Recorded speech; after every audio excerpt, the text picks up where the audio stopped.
मंत्री जी ने 14 और 19 के लोकसभा चुनावी सभा में उन्होंने वादा किया था कि पताही हवाई अड्डा से उड़ान शीघ्र चालू होगा, लेकिन आज तक नहीं हुआ। 500,000 रुपया दिहाड़ी पर जो है लोगों को बटोरने का प्रयास किया जा रहा है। लगातार बीजेपी के नेताओं के द्वारा चक्कर लगाया जा रहा है। बिहार की जनता विकास वाली, रोजगार वाली, शिक्षा वाली, स्वास्थ्य वाली सरकार को 2024 में मोहर मारने वाली है, जुमलेबाजों को खदेड़ने वाली है। नमस्कार, मैं हूं देवांशु, आप देख रहे हैं न्यूज़ फॉर नेशन। देश के गृह मंत्री अमित शाह जो हैं वो मुजफ्फरपुर के दौरे पर आ रहे हैं आगामी 5 नवंबर को। इस बीच बिहार बीजेपी के नेताओं के साथ जेपी नड्डा बैठे हैं और बड़ी मीटिंग जो है वो हुई है। इस वक्त हमारे साथ बात करने के लिए बिहार सरकार के मंत्री इसराइल मंसूरी हैं और खुद मुजफ्फरपुर जिले से ताल्लुक़ रखते हैं, काटी विधानसभा क्षेत्र से विधायक हैं।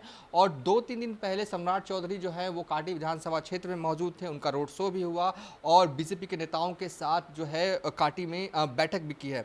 इसराइल मंसूरी साहब, कैसे देख रहे हैं? अमित शाह आ रहे हैं और कहा जा रहा है कि ये चुनावी आगाज़ होगा, क्योंकि जिस तरीके से आप लोगों ने जातिगत सर्वे करवाया, उसके बाद आप लोगों ने 1,20,336 नौकरियां जो हैं सरकारी बांटी, उसके बाद अमित शाह जो है इन सब चीज़ों का तोड़ और काट लाने के लिए बिहार आ रहे हैं। बड़ी तैयारी है उनकी। देखिए, उनके आने न आने से कोई अंतर नहीं पड़ने वाला है। और जिस ग्राउंड पर आ रहे हैं, पताही हवाई अड्डा के ग्राउंड पर आ रहे हैं, तो उनके तो प्रधानमंत्री आके 2-2 बार जुमलेबाजी करके जा चुके हैं। और वहाँ की जनता, उस इलाके के लोग पूछ रहे हैं, आम जनमानस वहाँ जाकर के ग्राउंड पर जाकर के हमने देखा है कोई पोर्टल न्यूज़ के माध्यम से कि लोग बोल रहे हैं कि क्या इसको ग्राउंड बना गया है हवाई अड्डा।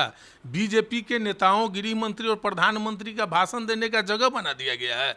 जब प्रधानमंत्री जी ने 14 और 19 के लोकसभा चुनावी सभा में उन्होंने वादा किया था कि पताही हवाई अड्डा से उड़ान शीघ्र चालू होगा, लेकिन आज तक नहीं हुआ।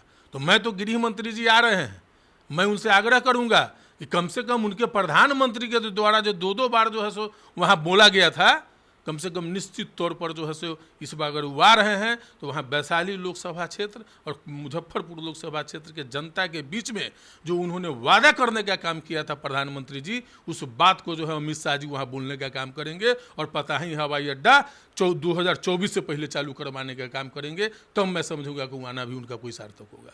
आप लोग के मन में जरा भी ये क्या कहते हैं, डर नहीं रहे हैं कि मुजफ्फरपुर आ रहे हैं? वो काटी विधानसभा क्षेत्र में निगाहें सबकी जमाए हुए हैं। आप ही के विधानसभा एक बात बताइए, विधानसभा चुनाव में भी मुजफ्फरपुर काटी विधानसभा क्षेत्र में आए, लेकिन जनता से बड़ा कोई नहीं है।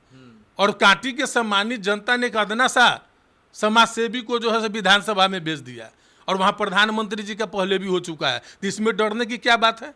और अगल बगल में शहरी विधानसभा क्षेत्र से सटा हुआ है, शहर में भी जो है हम लोग जीते थे, तो उनके आने नहीं आने से क्या फर्क? जहां उनकी सभा हुई वहां चुनाव हम लोग जीते। तो इससे कोई घबराहट नहीं है, किसी तरह की कोई परेशानी नहीं है। परेशान वो लोग हैं जो उनके लोग जो है सो जा करके गांव-गांव में लोगों को लालच देने का काम कर रहे हैं, गाड़ी देने का काम कर रहे हैं। 500,000 रुपया दिहाड़ी पर जो है लोगों को बटोरने का प्रयास किया जा रहा है। लगातार बीजेपी के नेताओं के द्वारा चक्कर लगाया जा रहा है, उसके बावजूद भी आम जनमानस में कोई उसका सकारात्मक असर नहीं है। जबकि हम लोग के नेता माननीय मुख्यमंत्री नीतीश कुमार जी, माननीय उप मुख्यमंत्री वीर तेजस्वी प्रसाद यादव जी, इन लोगों का कार्यक्रम लगता है तो जनता खुद हम लोगों से फोन करने लगती है कि कैसे जाएंगे। लोग पैदल मार्च कर देते हैं, मोटरसाइकिल से लोग भीड़ लगाने लगते हैं। ये लोग गाड़ी ले करके गाड़ी का सूची बना के दे रहे हैं, फिर भी जनता तैयार नहीं हो रही है। स्थिति है 500 रुपया दे रही है बीजेपी वाले, खबर मिली हम लोग को खबर आ रहा है, क्षेत्र में घूम रहा है, लोग कह रहा है गाड़ी बेच दो, वो पैसा मिलतो, फलना है चिलना है। तो ये लोग तो इसी तरीके से भीड़ जमा करने का काम करते हैं। तो पैसा से तो आदमी मिल जाना चाहिए बीजेपी को। देखिए, पैसा से तो आप किसी का हृदय में नहीं समा सकते हैं। काटी के सम्मानित जनता हो तो मुजफ्फरपुर की, चाहे बिहार के जनता में के आस्था और विश्वास में नीतीश कुमार और तेजस्वी यादव है, दूसरा कोई हो ही नहीं सकता है। जिस तरीके से महागठबंधन की सरकार लगातार रोजगार की बात कर रहे हैं, नेगेटिविटी पॉलिटिक्स यहाँ नहीं हो रही है। ये लोग नेगेटिविटी पॉलिटिक्स किए हैं और हमारा महागठबंधन की सरकार पॉजिटिव पॉलिटिक्स कर रही है।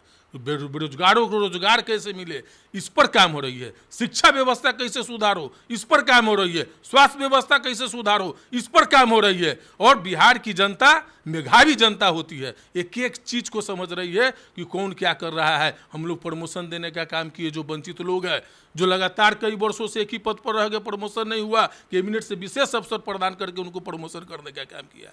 तो संवैधानिक अधिकार जो है, जो मूलभूत अधिकार है, जो जनभावना जनहित में जो काम होना चाहिए, वह महागठबंधन की सरकार कर रही है। ये लोग की तरह जुमलेबाजी नहीं कर रही है, इसलिए अभी लोगों का कहीं कोई ठोर ठिकाना नहीं होने लगा। चलिए, एक आखिरी सवाल है कि क्या लग रहा है लोकसभा के चुनाव होंगे 2024 में, महागठबंधन बिहार में कितनी सीटों पर मजबूत है और जीतेगी?